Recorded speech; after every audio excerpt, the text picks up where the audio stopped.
down, that's when you got to give it all back to him. That's when you got to say, God, this is your marriage. God, these are your children. God, you've called me to be on this job. I don't even know why I'm here, but you've called me. God, show me how to deal with this situation.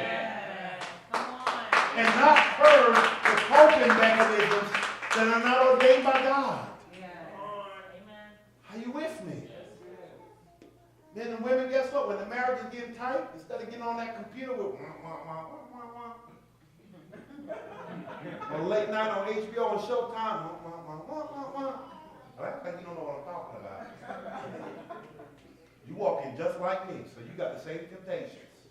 Amen. And you're tempted to satisfy yourself without your wife or without your husband. Guess what? That's when you not understanding that the enemy's trying to break relationship.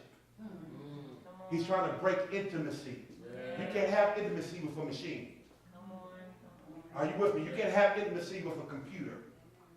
See, the Bible's trying to, the enemy's trying to desensitize you from intimacy with that spouse. Are you with me? Are you with me? You want to say energizer can't do it. Are you with me? So you have to, guess what? You have to come back and you have to relate.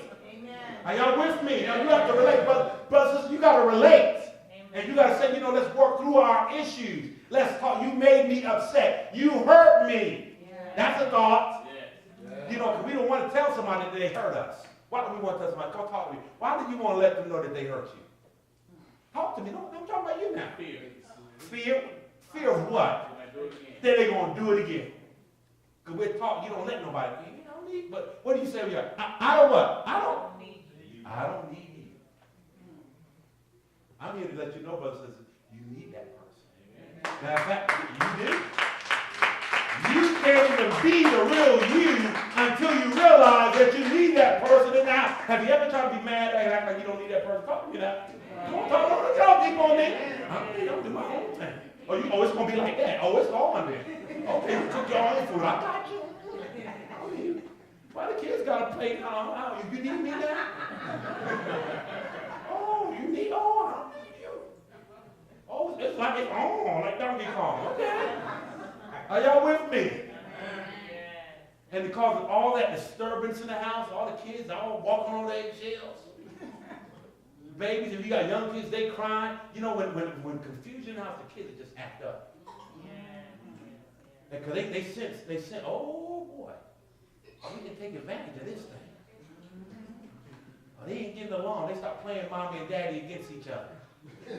Are you with me? Amen, like Bubby. Don't act like this is only me. I'm not. Amen. Amen. That's when you got to get your spouse. You got to grab them. This is my wife. Amen. Some of y'all looking at me. Who's she grabbing? Okay. That's when you got to grab your spouse. Amen. You got to grab them and say, you know what? I love you. You love me. You got to go burning on them. Amen. You got to go burning. You got to say, we're going to stay together. I hate you right now. I'm getting upset. Okay, don't get deep on me. Amen. But I love you. Amen. You making me mad. Amen. You've hurt me. But I got to forgive you to keep my sanity. Amen. That's right. And I'm under attack right now. You understand what it is? I'm under attack. Because I love you, but I hate you right now. Ain't been there? Amen. Some of y'all getting deep. Y'all know y'all been there.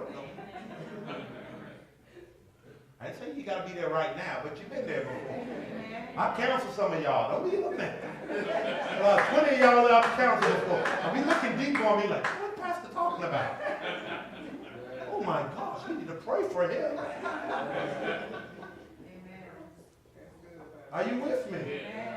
And that's when you got to say, you know what? We're going to have to table this right now. It ain't that important. Right. What's important is why God brought us together. And that's for a purpose. You see, then you can get back on the good foot, start kicking some devil butt. Amen? Hey, are you with me? So I bind the devil off of my children. Amen. Are you with me? See, while you're doing this, fighting each other, guess what? You distracted. All the devil, he can wreak havoc in your whole family. All the kids. They not talking? Oh, they not talking. They can't pray together. They can't pray together. They can't put 10,000 a flight. Or they only limited to 1,000. there's no agreement in the house. If I bind the strong man, I can steal his goods. Amen. It works with you too. Amen. If the devil binds you and gets you bound in your own house, he's going to steal your goods. Amen. It's a spiritual principle. Amen. Amen. So you gotta agree to disagree and determine your heart. I'm going to walk in forgiveness, even if it hurts me. That's a thought that you might get hurt. That's a thought. Even God, I forgive you because you forgave me over some mess that I can never repay you. And if I can't love the person that I can see, how am I going to love a God that I can't see? See, marriage is put in place to prove out the God in you. It's easy to be single by yourself. It's easy to be perfect by yourself. But when you get married, you got somebody else with imperfection looking at your imperfection, telling you that you ain't perfect. Are y'all with me? Yeah. And you got to make the adjustments in God. Yeah. You got to walk in forgiveness and grace. Yeah. The Bible says love keeps no record of wrong. How many got a long list of what they did wrong since you got married? But if you do, 1 Corinthians 13 says that ain't love. Does God keep a record with you? He says, guess what? When you ask for forgiveness, and I push it far as from the east to the west. He leaves it alone. Boy, can you imagine what would happen, what type of revolution we have with our relationships if we just forgive the way Christ forgives? Amen. Now, that's not so you can go after a fool again and do the same thing. I'm like, yeah, Pastor, you hear your pastor, you better tell him forgive. Forgive me so I can do the same thing I did yesterday. I'm not talking about be a fool or a doormat. When I'm talking about forgive so that y'all can walk in newness of life. Yeah. Am I making sense? Yeah. Amen. Give the Lord a thank you, honey. Amen. Fire I'll give her a present when I get home. Amen. But now much more my answer says work out your own salvation. Amen. Some of y'all, you'd be surprised. Some of y'all need to get some presents.